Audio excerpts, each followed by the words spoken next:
बायबलाचे स्तोत्र 24. पृथ्वी व तिच्यावरील जे आहे ते परमेश्वराचे आहे. जग व त्यात राहणारे ते परमेश्वराचे आहे. कारण त्याने सागरावरतीचा पाया घातला, त्याने जलप्रवाहावरतीला स्थिर केले. परमेश्वराच्या डोंगरावर कोण चढेल? त्याच्या पवित्र स्थानामध्ये कोण उभा राहील?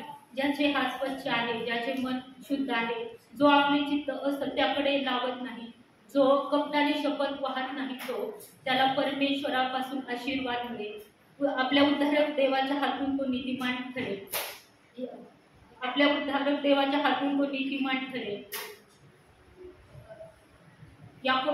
याकोबाच्या देवा, तुझ्या दर्शनासाठी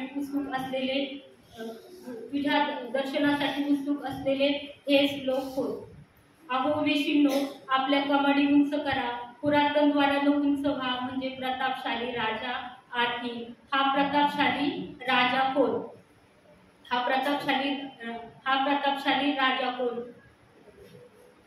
सेना हा युद्धात बलवान पराक्रमी परमेश्वर तोच. अहो विष्णू, आपल्या कमानी उंच करा, पुरातन द्वारानं उंच व्हा, म्हणजे प्रतापशाली राजा आत येईल. हा प्रतापशाली राजा कोण? सेनाधीश परमेश्वर, हाच प्रतापशाली राजा. आमेन.